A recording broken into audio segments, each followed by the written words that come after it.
안녕하십니까. 언제나 소비자 편에서 방송하는 콘스탄트 김입니다. 이번 시간에는 돈 버는 증여가 되겠습니다. 손자녀 증여가 늘어난 이유를 여러분 아십니까? 일단 증여세 신고 현황을 좀 알아보도록 하겠습니다. 보시는 바와 같이 2019년도에는요 15만 건 정도가 됐습니다. 증여재산가액은요 28조 원 되다가 점차적으로 계속 늘지 않습니까? 2021년도에는 피크를 찍습니다.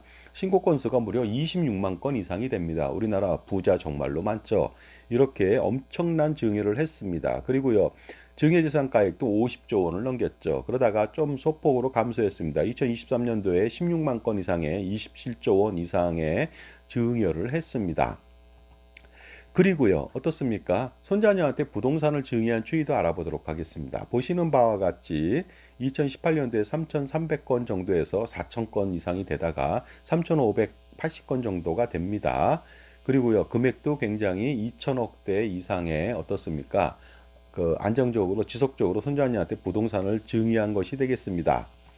그리고요 이때 영세 바로 태어난 손자녀한테 부동산을 증여한 경우도 알아보도록 하겠습니다. 놀랍게도 100건 이상이 되지 않습니까? 금액도 또 엄청납니다. 그러다 보니까 태어나자마자 금수저를 물고 태어난 아이들이 많다는 거 아니겠습니까? 왜 이렇게 손자녀, 미성년자 이런 사람들한테 왜 증여를 하는 것일까요? 그것은 노노상속을 피하기 위해서입니다. 그러니까 장수시대에 할아버지가 돌아가시면 1차 상속세, 아버지도 돌아가시면 2차 상속세를 피할 수 없는데요. 그것보다는 바로 태어난 손자녀한테 증여한다면 노노상속을 피하니까 엄청난 상속세를 줄일 수 있고요. 그 다음에 비상속인 증여를 통해서 어떻습니까? 5년만 지나면 상속재산에서 제외되니까 유리하고요. 비록 할증세액이 붙지만 수증자를 분산하기 때문에 어떻습니까? 엄청난 상속세를 피할 수가 있다는 거 아니겠습니까? 그리고 부동산이 아닌 경우도요, 더 많은 재산을 유가증권이나 이런 것들을 통해서 현금도 증여했을 겁니다. 엄청나게 많이 증여를 했을 것으로 보입니다. 그런데 왜 이렇게 손자녀한테 증여를 하는 것일까요? 그것은 바로 세금 때문입니다.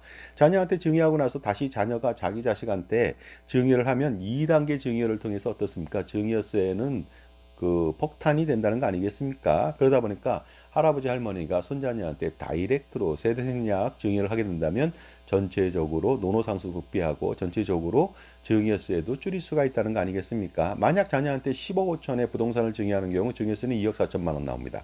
그 자녀가 다시 자기 자녀, 그러니까 손자녀한테 증여하게 된다면 또다시 2억 4천만 원이 들어가니까 10억 원을 단계별로 증여한다면 4억 8천만 원의 증여세를 피할 수가 없습니다. 그리고 취득세도 만만치 않겠죠. 근데 이렇게 하지 않고 할아버지, 할머니가 손자녀한테 다이렉트로 증여하게 된다면 비록 세대승려 할증세액 30%가 붙지만요. 어떻습니까? 굉장히 세금을 줄일 수가 있습니다. 손자녀 증여 시 증여세는 똑같이 10억 원을 증여한다면 2억 4천이지만 세대생량 할증세액 30% 포함한다면요. 7,200만 원 포함해서 3억 1,200만 원 들어가는데 어떻습니까? 4억 8천만 원 대비 1억 6,800만 원이 절세되는 것이죠. 그 다음에 중요한 것은요. 이것은 현재 기준이다 보니까요.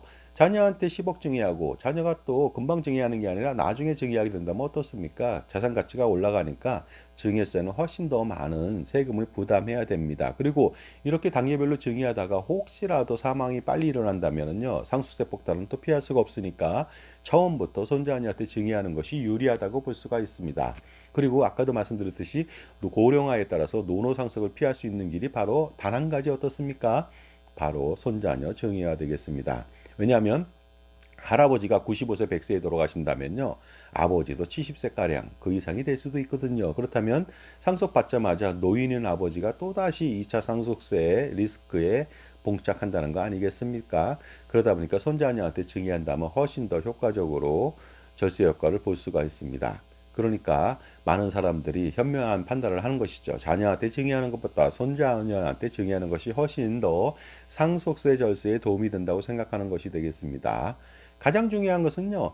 상속세에 대해서 증여재산 비상속인한테 증여한다면 가령 며느리, 사위, 손자녀한테 증여하면 증여 후 5년 뒤에는 상속재산에서 제외되는데요. 이거 굉장히 중요합니다. 왜냐면요. 상속재산이 50억 원 이하일 때는요. 일선 세무서에 세무조사를 받지만 50억 원 초과할 때 어떻습니까? 지방국세청에 세무조사를 받으니까 좀 더 빡세다고 보던 그런 거 아니겠습니까? 그래서 사전증여를 통해서 상속가액을 낮춰주는 것이 더 중요하다는 것이 되겠습니다. 따라서 어떻습니까? 증여 후 5년만 넘어가면은 상속재산에서 제외되니까 엄청나게 많은 세금을 줄일 수가 있습니다. 가령 어떻습니까? 손자녀한테 그 20%에 30%더 추가한다면 26%죠. 26%의 세금을 두들겨 맞을 수 있겠지만요. 나중에 50%를 피할 수 있으니까 그 자체에서도 엄청나게 효과적으로 증여세와 상속세를 동시에 줄일 수가 있다 보니까요. 효과적이라고 볼 수 있습니다. 물론 증여 후 5년 내 사망하게 된다면은 상속재산은 포함시킵니다만은요. 어떻습니까? 미리 증여한 것은요. 증여재산이 상속 시점의 가액이 아니라 5년 전, 4년 전 가액이기 때문에 무조건 상속세 절세에는 도움이 된다는 거 아니겠습니까?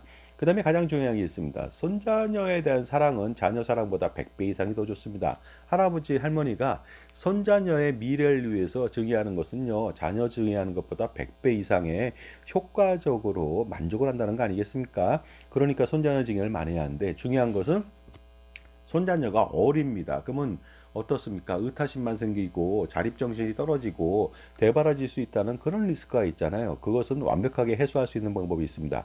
콘스탄트김의 현명한 증여 3종 세트를 실행하면 되겠습니다. 첫 번째는 콘스탄트김의 파셜 기프트, 두 번째는 콘스탄트김의 수렴청정 증여를 통해서 증여약정을 맺고 증여하는 것이죠. 그러면 재산권을 평생 잃지 않습니다. 그 다음에 세 번째, 그 투자와 절세의 솔루션의 정수라고 할 수 있는 백미라고 할 수 있는 콘스탄트 김의 NGP 플랜을 통해서 여러분 100년 동안에 상속세 증여세 할아버지 아버지 손자녀 100년간의 절세 전략을 세울 수 있고요. 할아버지 아버지는요 재산권을 평생 잃지 않으면서 그 NGP 플랜에서 대표이사로 재직하면서 재산을 모조리 손수 통제하면서 돌아가실 때는 상속세 한 푼도 없이 돌아가시니까 이 얼마나 현명한 그 절세 전략이 아닐 수 없겠죠. 그러니까요.